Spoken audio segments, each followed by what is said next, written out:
love it, man! Now this might surprise some of you to learn, but growing up, I was actually a massive fan of the A-Train.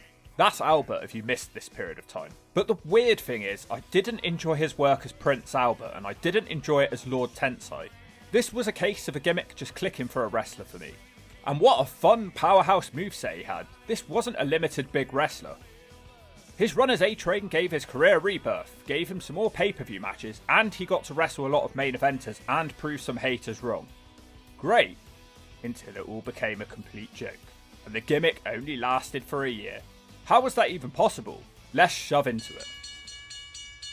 The year was 2002, and we were just coming off the Invasion angle. WWE now owned WCW, and the roster was extremely stacked.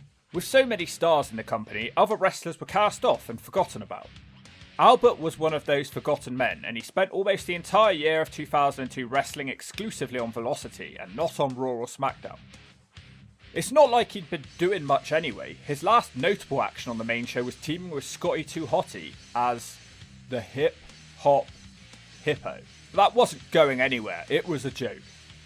Well, over on Velocity, Albert had gone back to a much more serious character. He was more aggressive in the way he wrestled, and he looked to have packed some muscle on. He was now somehow both muscly and fat at the same time.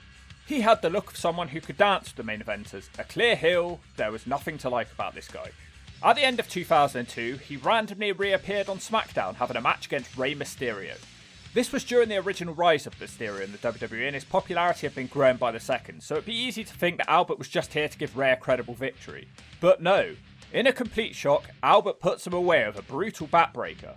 There was almost a collective gasp of shock in the crowd. But Albert realised the victory wasn't enough, and he needed to leave an impression. He battered Mysterio's leg with a chair before Edge shaved him. And in the space of just 5 short minutes, Albert went from a nobody to a mid-carder on the main show. This attack was used to write Mysterio off telly, further adding to the credibility of the attack.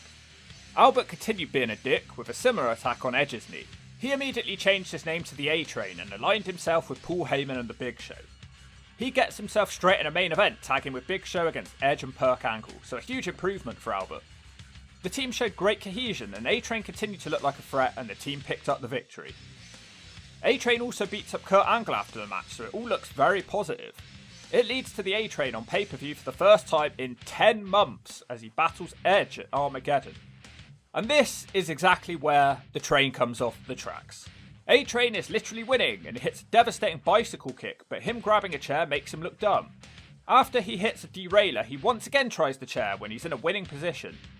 And eventually he gets his wish and manages to hit Edge with the chair, and the match is thrown out for DQ.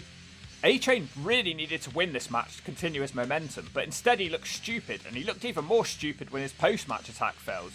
He ends up getting destroyed by Edge in this attack. What a punch to the gut. Why even bother trying with this new character if you're just going to derail him 3 weeks later? Of course, they fight again on SmackDown, and it's really good. I love how A-Train is working on a body part. It all looks like it really hurts due to his aggressiveness and tenacity.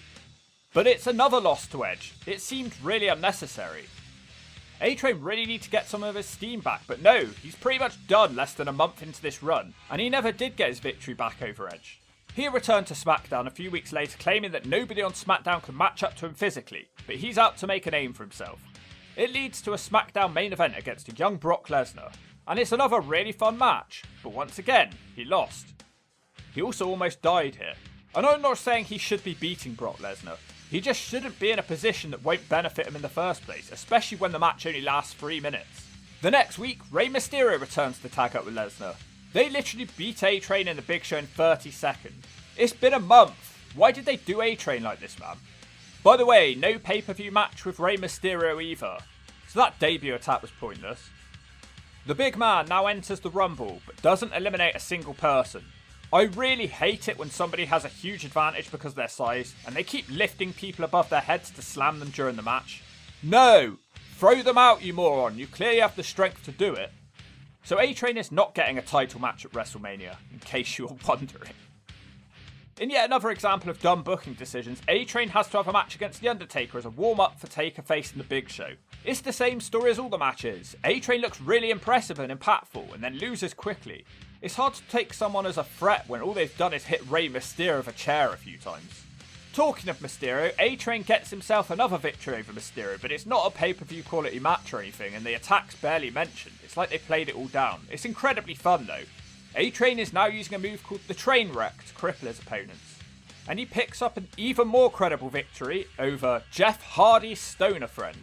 But that gets ruined because Brian Kendrick is streaking all over the building during this segment. If the image of Brian Kendrick's ballsack wasn't enough to ruin the A-Train, he just keeps on losing from here. He loses to Chris Benoit 3 times in quick succession.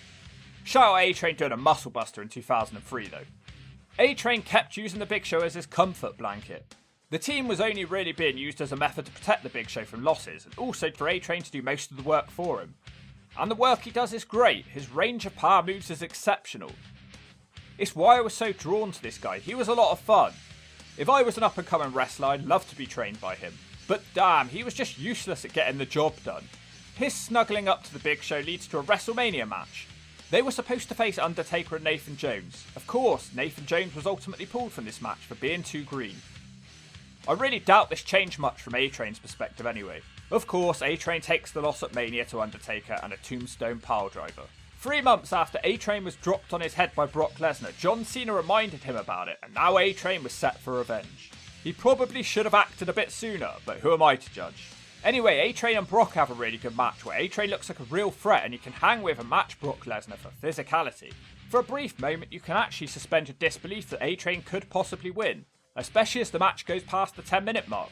But of course, it's all a waste of time as usual because Brock has him beat before John Cena causes a DQ. And you might be thinking, what else can A-Train possibly do here to get some wins? Well, as it turns out, the only way he can get some wins is by going back to Velocity for basically 3 months. This is just incomprehensible. Why? What had he done wrong? Was he not impressive in the ring? Did he not look like he belonged? Could he have not done something on the main show? It was surely better than them putting Chuck Palumbo in the main event. Nothing of any relevance would happen until Vengeance 2003 when A-Train interrupts a match between Sable and Stephanie McMahon. He was on Sable's side and was doing this to get on Vince's good side, as Sable was smelling his ass, and Stephanie wasn't. This led to A-Train getting back into the main event scene, although still just being a Big Show lackey ultimately. Vince admitted afterwards that he sent A-Train after Stephanie to teach her some kind of sick lesson, but she didn't learn her lesson enough, so Vince has another brainwave and decides to make a match between Stephanie McMahon and the A-Train. The match goes ahead too. Undertaker tries to interfere to beat up the A-Train and further remind us that A-Train isn't on a main event level, but A-Train returns from the beating and he kills Steph with a Vader bomb. Often forgotten fact, but due to this feud, A-Train actually gained Sable as a manager for a brief period. For some reason, she did nothing during his matches and her actions never led to a victory. Undertaker wasn't finished with A-Train and has time to further remind A-Train his role in the company at a match in SummerSlam 2003. The match sucks and the Undertaker wins. But the hits keep on coming, because for the second time in this video, the A-Train loses to Chris Benoit in 3 different matches in quick succession. Man, leave him alone, Benoit, he's just trying to make his way in this world. At least the third matchup is a really good matchup, which takes place at No Mercy. Check out this delayed butterfly facebuster. Oh, come on, what do you call it then? Shut up or I'll smack you one. So much move variety in this match, it's a lot of fun. A-Train controls the match and Chris Benoit just can't manage anything. Well, he can.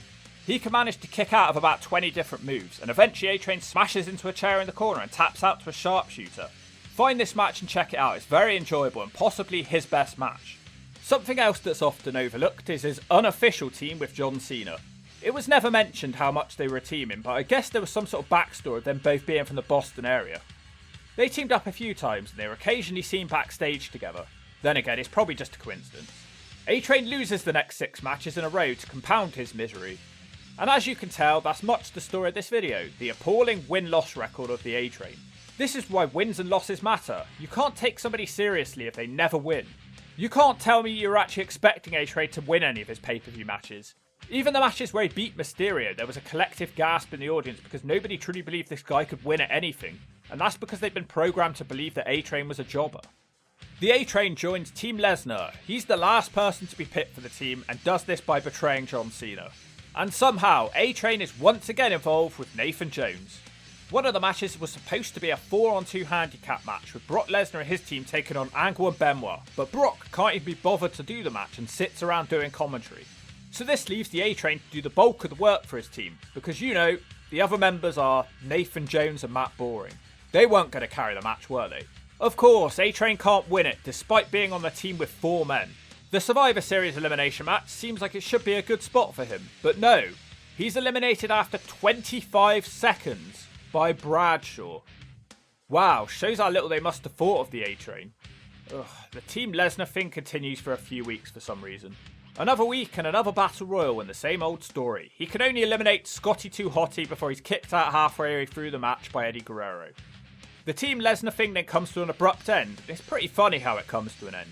The SmackDown roster are taking bets on matches. Team Lesnar have invested a lot of money into A-Train's match, with the whole team laying down big money on him. But then he ends up costing them a lot of money when he loses a match to Jeff Hardy's Stoner friend, and he's kicked out of the group. Either they were so embarrassed about this loss, or it was the money. I don't know, you pick.